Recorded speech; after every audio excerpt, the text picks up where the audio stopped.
มาส่งพี่น้องผู้ปันแห้งสื่อข่าวเซนมีเดียเขาดังเสียงนะครับเนาะมันในก็มีงานในวันที่23เดือนธันวาคม2566นะครับบนดำเนินรายการข่าวขาดตอนไหนนะครับเนาะเดี๋ยวดังข่าวเนาะลองอันว่าศึกมันรวมกันตั้งจุ่มศึกวิรุจิตสิแลซอกเต่าเถื่อนเสนะครับเลยเปลี่ยนแปลงด้วยกันตั้งตับศึกซึ่งใต้อาเซียนแซดกันเองเนาะดังภายสื่อข่าวเงาแรงมุ่นใหม่เขาให้งานว่าซึกมันตาย6เกาะนะครับโดยการมีข่าวลือว่าซึกมันเขาตีเงียบไหลต่างฝ่ายตับซึกอาเซียนผ่อง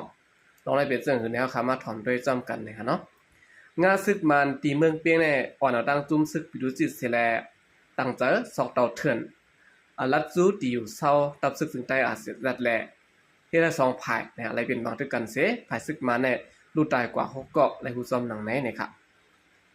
ในวันที่22เดือนออกาศ2026ในเนี่ยงานศึกมานอันคุณซื้อลงต้านแหน่งโจอ่อนโหตับคำมะยะ314เนี่ยเนาะผมกำลังจุ่มซึกไปดูจิตนะครับผมแห้งซึกเต็มมีอยู่ม60เกาะเนี่ยเนาะตั้งใจเข้าซอกเตาเถินลัดเข้าจู่ในพื้นที่กลุ่มกำตับซึกจึงใต้อาเซียนเอแลเดี๋ยวข้าวยามกลางวันเต็ง12:10 นต่อพอถึง12:30 นนั้นตั้ง2ฝ่ายเลยเป็นปังตึกกันตีคำปังเลิกเนี่ย2ลักตากอกแสนมองเจเวียงเมืองเปียงเมื่อใดปอดออกคงถึงหมอกซ้ำนิดแน่เนี่ยครับปีเนอร์ปังตึกแน่เนี่ยครับเลยฮู้ว่าภายดับศึกมาแล้วซุ่มปิดุจิตไล่ตายกว่า6เกาะมาเจ็บ1เกาะสิและไล่ถอนหนหลังออกในพื้นที่กว่าขึ้นเสียยอดนะครับพ้องเขาถอยออกกว่านั้นนะครับภายศึกมันเขาอยู่ยื้อหมาก60มาใส่ซ้อมตีในพื้นที่อันเขาทางเทิมว่ามีงาซึกอาจเสียใจเขาอยู่เซาคือนั่นแหละเราถึงย่ำอยู่ในกอดัก2ฝ่ายตั้งตึงมีรองเคียงแข่งการซึกกันไว้อยู่นะครับเมื่อในวันที่10เดือนตุลาคม2026คนมานั้นก็เข้ายามกลางค่ำ8:50 นซึกมันที่เมืองเปียงในกุ้ยหนังเก่าเนาะเลยตีเอาไว้ก้นซึกอาเซียนเขาตา10เกาะเมก้นซึก1เกาะปันตามเขาไว้และฮู้ดังไหนนะครับนอกจากนี้ก่อนหน้าสิเวียงเมืองมีนั้นไว้เสียซึกมันจะหาตับซึกจึงใต้ปฏิมาสูงซึ่งใต้ SPP SSA ถอยซึกปันมาออกตีเสเมื่อในวันที่10เดือนออกาศ2026นั้นซึกมันเอาดังกาจากทุยลินเข้าทุยยา8เฮือน SPP 2หลังตีวันเมือง6ยอเมื่อในวันที่11เดือนออกาศนั้นก็ซึกมันเป็นปานด้วยกันตั้งซึกขางแข่งตีเจอวันเหี่ยวแรงนั้นสิได้ภายซึกมันเอาเฮือมินปล่อยหมักซอยเสปล่อยเสือป้าอองตีสอนการซึกของปฏิบัติสูงซึ่งใต้ SPP เสียวันนั้นมาเฮ็ดให้2ฝ่ายมีรองเคียงแข่งการซึกกันไว้จำในพื้นที่วันหย่องแรงในเลยฮู้จำอะไรพื้นที่หนังในนะครับอันนี้ก็เป็นข่าวเนาะหึงยอดนะครับตั้งฝ่ายซึกใต้อาเซียนและตั้งซึกมานำได้เป็นปางด้วยกันในวันนี้นะครับแต่เลยว่าทั้ง2ฝ่ายมีปัญหาปฏิฆาตกันซึ่งคือสิได้ขึ้นมาเป็นปางด้วยกันอันนี้ได้ก็ลีทัศสังด้วยซ้อมอยู่นะครับเนาะสืบสิแล้วการขึ้นมาถอนด้วยนะครับจอมซึกหลวงโซยาซึกเข้าห่มปังร่วมกันสอนลิกใต้ข้าวไม่ตีเกียงใหม่นะครับเนาะอีกในห้องการลงป้ายปีญาและห้องการลงที่ต่อนอกเมืองอันอยู่ภายใต้กลุ่มกำอาเซียนนะครับและมีแผนการยุคมันเอาลูกหลานใต้แห่งการยันเมืองหนังคือบ่ได้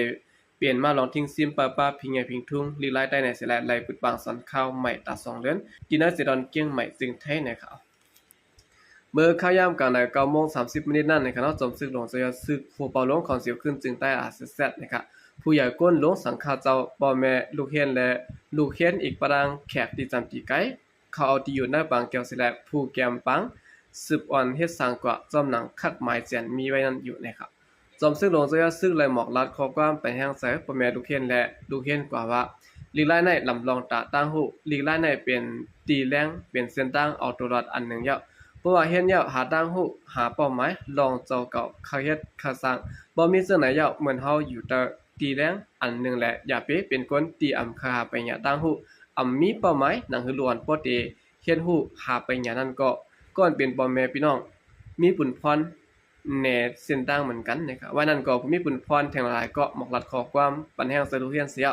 อยู่ดีจำซื้อลงเจอซึกและมอบอาปันบ่ยองยอตีดูเฮียนหมอสอนเจ้าดนะผู้ดองรองยอแหละดูเฮียนสืบเอาตั้งกาพิญญาพิงทุ่งการในบ้านพี่น้องเตือนขึ้นฮอตที่เนอปางเส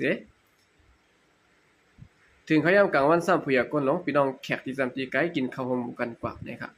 บางส่วนเข้าไม่ได้นะครับเราได้จัดเฮ็ดสืบปุดผุยมาในวันที่21เดือนธันวาคม2026ในวันที่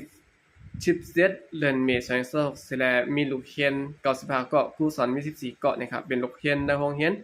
วานปงแยง วัดสันเมืองวัดหมาไตมันกึ้มนะครับสันพักหวาน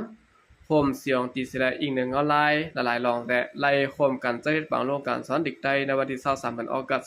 2020ที่วัดแม่ริม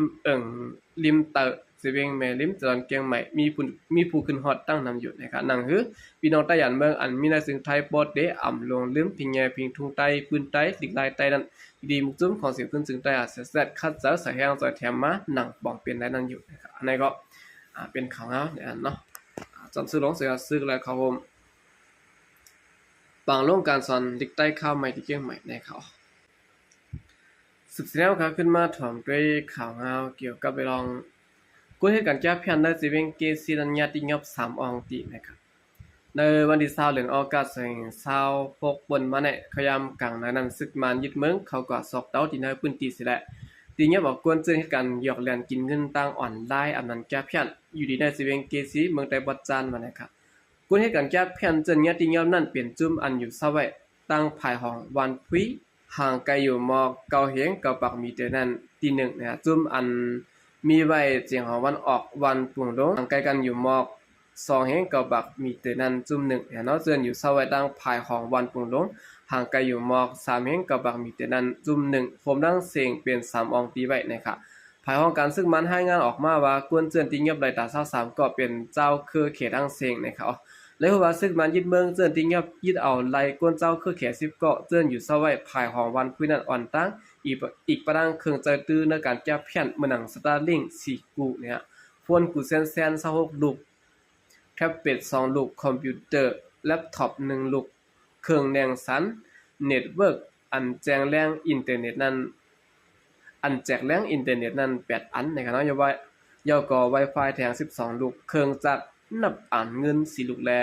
เครื่องจักรไฟหลวงตู้เย็นเต็มจะในวันนี้ครับ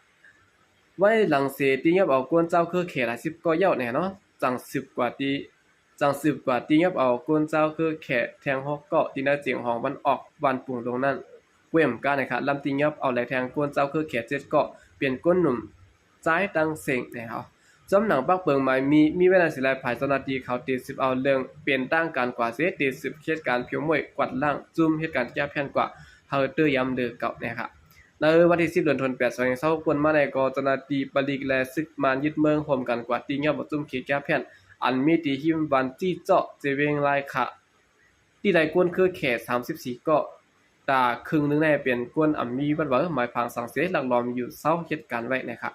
ในวันที่4เดือนธันวาคม2020ขยามไว้วัน2:30นกดทัดตีเงียบใดกวนเหตุการณ์หยอกแลนกินเงินตั้งออนไลน์แก้แผ่น49เกาะที่หิมวันนายใหญ่ยันไกลกันหมอก2ปาก50มีตากไว้วันนะครับในข้าวดังเหลือนเดียวก็หนังเก่าซึ่งมันยึดเมืองเขาตีเงียบเอาคนคือเขตเนาะเจอเหตุการณ์แก้แผ่นในเมืองแต่บัดจันกลุ่มกำไรกว่าเครื่องใจตื้อดังน้ำและดังกวนเจ้าคือแขน1ปาก6เกาะนะครับเอาคันนี้ก็เป็นข่าวเงาเนี่ยเนาะต่างฝ่ายศึกมาตีเงียบได้จุ่มเขตแก้แผ่นนะครับสืบสิแล้วครับขึ้นมาถ่อมด้วยเงาลายตีเมืองไทยปวดจาน3จิตอนยาก่อการให้ปล่อยหมักใส่ตา51อองตีนะครับในวันที่22เดือนธันวาคม2026นะครับเนาะมีรองก่อการให้ตั้งยื้อตั้งปล่อยหมักใส่51ตีใน3จิตอนเมืองไทยปวดจัน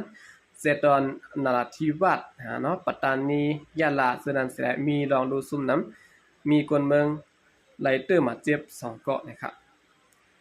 เงาจึงภายคับคืนลองห่มลมตับซึกแถวนาหมายสีพื้นภาวะลองก่อการให้ใน3เจตอนเป็นกว่าได้เข้ายามกลางคำ8โมงถึงกลางขึ้นเต็งเมื่อเร็วกันนะครับเจตอนนราธิวาสยะ22อองตีปัตตานี11อองตีและละยะลาซ้ำ18อองตีนะครับก้นให้เขาในขี่รถเครื่องขี่ก้าไม้และเข้าหิมเอาโคของเนินลั่นเอาไฟเผาอองลุ่มหลงบองซึ่งเอาไฟเผาหมักตะยากาศิลาเฮตั้งเอาไฟเผาแบบ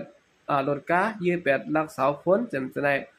บางทีได้ยังไปลักเอากาเปิ้นกว่าก่อการให้ปยก็เอาไฟเผาแบบกาจะแน่เนาะมื้อหนังตีร้านขายโค7 11ตีนึงนั้นกวนให้เขากว่าในร้านเอากองงาเฮากวนในร้านออกกว่าหมดจักขุดเอาเงินต้องและคู่ของในร้านปยก็ปล่อยหมักไฟเผาเปียดนะครับเจ้าหน้าที่ผายห่มลมไล่ปืนเผาคือพิวหามกวนเมืองออกนอกเคลื่อนขย่ำกลางค่ำกลางคืนกดทัดกวนเข้าออกเฮาแห้งนะครับ ปืนเผาอันพังสติว่าหาเงื่งแวเตียนห้ามเข้าออกบ่หันโคของโลกซอมต่างอับถูกดีกว่ายิบกว่าเตอเฮาปองข่าวถึงจนาติบ่หันกวนและรถกาอันดีทางเทิมก็เฮาฮิปเน็ตปองข่าวกับสุดใดตีหมายโพงคึกคัก1341ในครั้ง24ชั่วโมงเนี่ยอันนี้ก็เปลี่ยนเงาลายที่เมืองไทยปวดจานเนาะวัดตานั่นค่ะก็มีผู้ก่อการให้นะฮะกำแกออกมาก่อการให้ซึ่งไหนนะครับออกกำเนิดแสดงก็ยินจมนับยองคุณถึงพี่น้องผู้กำแถมปัญหาของทางเสียงอยู่ก็ยินจมนับยองในนำเสข่าวใจก็เดียสงขะ